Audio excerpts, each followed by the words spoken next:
আত্মত্যাগের প্রতি জাতির গভীর শ্রদ্ধা নিবেদনের এক মহিমান্বিত আয়োজন এবং আগামী বাংলাদেশের প্রতি আমাদের সম্মিলিত অঙ্গীকার পুনর্ব্যক্ত করার এক ঐতিহাসিক মুহূর্ত। একটি জাতির জীবনে কিছু দিন আসে যা শুধু ক্যালেন্ডারের একটি তারিখ নয়, কিছু দিন আসে যা ইতিহাস হয়ে যায়, কিছু দিন আসে যা প্রজন্মের পর প্রজন্ম মানুষের বিবেককে জাগিয়ে রাখে। জুলাই তেমনই একটি নাম। প্রিয় ভাই ও বোনেরা, আজ থেকে 2 বছর আগে এই বাংলার মাটি এক অভূতপূর্ব সময়ের সাক্ষী হয়েছিল। সেদিন কোমল হাতে প্ল্যাকার্ড ছিল, কিন্তু সেই হাতের সাহস ছিল পাহাড়ের চেয়েও দৃঢ়। সেদিন বুক ছিল নিরস্ত্র, কিন্তু সেই বুকের ভেতরে ছিল স্বাধীন মানুষের অদম্য শক্তি। সেদিন রাস্তায় শুধু মানুষ ছিল না, রাস্তায় নেমে এসেছিল একটি জাতির বিবেক। যে তরুণকে বলা হতো দেশ নিয়ে ভাবে না, যে তরুণীকে বলা হতো নিজের ভবিষ্যৎ নিয়েই ব্যস্ত, সেই তরুণ তরুণীরাই প্রমাণ করে দিয়েছিল তারুণ্য কখনো মরে যায় না। দেশ ডাকলে, মানুষ ডাকলে, ন্যায় ডাকলে বাংলাদেশের তারুণ্য সারা দিতেই জানে। প্রিয় উপস্থিতি, আজ এই অনুষ্ঠানে এমন অনেক মানুষ আছেন যাদের শরীরে এখনো সেই সংগ্রামের ক্ষতচিহ্ন বহমান। কারো হাত নেই, কারো পা নেই, কারো চোখের আলো নিভে গেছে, কিন্তু আমি জানি তাদের হৃদয়ের আলো নিভে যায়নি। আর আজ আমরা গভীর শ্রদ্ধার সঙ্গে স্মরণ করি সেই সব শহীদদের যারা আর ফিরে আসেনি। হয়তো কোনো এক বিকেলে তারা আপনার পাশেই দাঁড়িয়েছিলেন, হয়তো কোনো এক মিছিলে তারা আপনার পাশেই হেঁটেছিলেন। আজ তারা আমাদের মাঝে নেই, কিন্তু তারা কি সত্যিই নেই? না, তারা আছেন এই বাংলাদেশের প্রতিটি পতাকায়, প্রতিটি স্বাধীন নিঃশ্বাসে, প্রতিটি শিশুর হাসিতে, প্রতিটি মানুষের মুক্ত কণ্ঠে। যে মানুষ নিজের জীবনের চেয়ে দেশের মর্যাদাকে বড় করে দেখে, সে কখনো মৃত্যুবরণ করে না। সে ইতিহাস হয়ে যায়, সে প্রেরণা হয়ে যায়, সে জাতির আলোক প্রতিকা হয়ে যায়।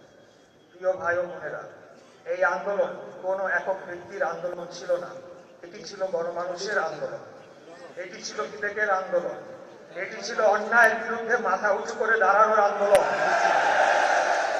এখানে ছাত্ররা ছিল, এখানে শিক্ষকরা ছিলেন, শ্রমিকরা ছিলেন, রিক্সা চালকরা ছিলেন, ব্যবসায়ীরা ছিলেন, স্কুল পড়ুয়া শিশুরা ছিলেন, মা ছিলেন, বাবা ছিলেন, আর ছিলেন কোটি কোটি সাধারণ মানুষ যারা বিশ্বাস করেছিলেন একদিন বাংলাদেশ আরো ভালো হবে। প্রশ্ন করি আপনাদের, আপনাদের তো সুন্দর ভবিষ্যৎ ছিল। আপনারা চিকিৎসক হতে পারতেন, প্রকৌশলী হতে পারতেন, বিজ্ঞানী হতে পারতেন, উদ্যোক্তা হতে পারতেন, বিশ্ব জয় করার স্বপ্ন দেখতে পারতেন।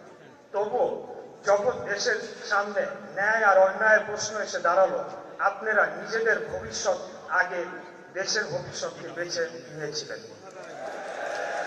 এই আত্মত্যাগী ইতিহাস লেখে, এই সাহসী একটি জাতিকে মাথা উঁচু করে দাঁড়াতে শেখায়। আজ আমি এই মঞ্চ থেকে আপনাদের প্রত্যেককে সেলুট জানাই, শ্রদ্ধা জানাই, ভালোবাসা জানাই। প্রিয় ভাই ও বোনেরা, আমরা যেন একটা বিষয় কখনো ভুলে না যাই। জুলাই শুধু অতীতের স্মৃতি নয়, জুলাই ভবিষ্যতের দায়িত্বও বটে। যেখানে অন্যায় হবে আমাদের বিবেক জেগে উঠবে, যেখানে অবিচার হবে আমাদের কণ্ঠ উচ্চারিত হবে, যেখানে মানুষের অধিকার হরণ হবে আমরা নীরব দর্শক হয়ে বসে থাকবো না। কারণ জুলাই আমাদের শিখিয়েছে ভয় নয়, সাহসী ইতিহাস বদলায়। নীরবতা নয়, প্রতিরোধকারীরাই শেষ পর্যন্ত বিজয়ী হয়। আর বিভক্তি নয়, ঐক্যই একটি জাতির সবচেয়ে বড় শক্তি। আসুন আমরা এমন একটি বাংলাদেশ গড়ি যেখানে মানুষের মর্যাদা থাকবে, গণতন্ত্র শক্তিশালী হবে, ন্যায় বিচার প্রতিষ্ঠিত হবে, ভিন্নমত প্রকাশ কোনো অপরাধ হবে না, আইনের শাসন হবে সবার জন্য সমান। পৃথিবীর মানচিত্রে স্বাধীন দেশ হিসেবে আমরা মাথা উঁচু করে সদর্পে বসবাস করব। এই হোক আমাদের অঙ্গীকার, এই হোক জুলাইয়ের প্রতি আমাদের সত্যিকারের শ্রদ্ধা। আল্লাহ তাআলা আমাদের সবাইকে সত্য, ন্যায় এবং ইনসাফের পথে অটল থাকার তৌফিক দান করুন। ৭১ থেকে ২৪ আমরা বারবার প্রমাণ করেছি আমরা বীরের জাতি, আমরা জালেমের বিরুদ্ধে এক হই, এক লড়াকু সেনাদল হিসাবে। কবি নজরুল ইসলামের বিদ্রোহী কবিতার একটি অংশ থেকে আমাদের আগামী দিনের অনুপ্রেরণা নিতে পারি আমরা।